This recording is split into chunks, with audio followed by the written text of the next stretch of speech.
بسم اللہ الرحمن الرحیم۔ السلام علیکم۔ سلجوقی حکومت کے سرداروں میں آگ بہت بلند پایا سردار تھا۔ وہ ملک شاہ سلجوقی کا غلام تھا، مگر اپنی اعلیٰ صلاحیتوں اور شاندار خدمات کی بدولت اس نے ترقی کی۔ پہلے شاہی محل کا حاجب بنا، پھر خلف کا گورنر مقرر ہوا۔ ملک شاہ کی وفات کے بعد سلجوقی سلطنت میں عظیم الشان کارنامے انجام دیے۔ اس کی وفات کے وقت اس کا بیٹا عماد الدین زنگی 14 برس کا تھا۔ اس نے باپ کی جاگیر سنبھالی۔ عماد الدین نہایت بہادر جنگجو تھا۔ 15 برس کی عمر میں اس نے پہلی بار جنگ میں حصہ لیا اور دشمن پر پے در پے حملے کر کے ہاری ہوئی جنگ جیت لی۔ سن 1122 میں اسے وسط اور بصرہ کی جاگیر ملی۔ 4 سال بعد اس کے ہاتھ میں بالائی عراق کا انتظام دے دیا گیا۔ اگلے سال اسے موصل کا گورنر اور سلطان کے 2 بیٹوں کا عطاحق مقرر کر دیا گیا۔ عطاحق سلجوقی نظام حکومت میں ایک اہم منصب ہوتا تھا۔ نوجوان شہزادوں کی فوجی تربیت اور اپنے شاگردوں کے صوبے کا نظم و نسق اس کے ذمہ تھا۔ اثر و رسوخ اور سیاسی اعتبار سے یہ اس دور کا سب سے اونچا مرتبہ تھا۔ عماد الدین زنگی جب بچپن سے نکل کر جوانی کی حدود میں قدم رکھ رہا تھا، اس وقت مسلمان گٹاٹوپ اندھیرے میں زندگی بسر کر رہے تھے۔ عراق، شام اور فلسطین کے مسلمانوں کو گمبھیر مسائل اور مصیبتوں کا سامنا تھا۔ عیسائیوں کے ہاتھوں ان علاقوں کے مسلمانوں کی نہ جان محفوظ تھی، نہ ہی آبرو۔ یورپ کے صلیبی حملہ آوروں نے مسلمانوں کے وسیع علاقوں کو اپنی لپیٹ میں لے لیا تھا اور مسلمانوں کے بڑے بڑے شہر مثلاً بیت المقدس، بیروت پر قبضہ کر کے وہاں اپنی حکومت قائم کر لی تھی۔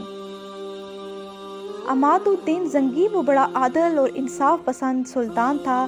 آئین، حکومت، احکامات شرع کی پابندی کرانے اور کرنے میں بڑا سخت گیر تھا۔ وہ کسی بھی صورت یہ برداشت نہیں کرتا تھا کہ اس کا کوئی ماتحت رعایا پر ظلم اور تشدد کرے یا کسی پر بے جا سختی کرنا شروع کرے۔ وہ سرکاری افسران اور لشکر کے سرداروں کی کارروائی پر کڑی نظر رکھتا تھا اور انہیں ذاتی جائیدادیں بنانے کی اجازت نہیں دیتا تھا۔ اس نے اپنے لشکروں کو حکم دے رکھا تھا کہ وہ فصلوں کو قطعاً کوئی نقصان نہ پہنچائیں اور کسانوں کو معاوضہ دیے بغیر کوئی چیز نہ لیں۔ اس کا در عدل ہر کسی کے لیے کھلا رہتا تھا اور عدل و انصاف کے معاملے میں وہ مسلم اور غیر مسلم سب سے یکساں سلوک کیا کرتا تھا۔ ایک روز ایک یہودی اس کی خدمت میں حاضر ہوا اور اس سے التجا کی کہ اس کے ایک ہر دل عزیز سالار اور امیر نے اس کے ایک مکان پر قبضہ کر لیا ہے۔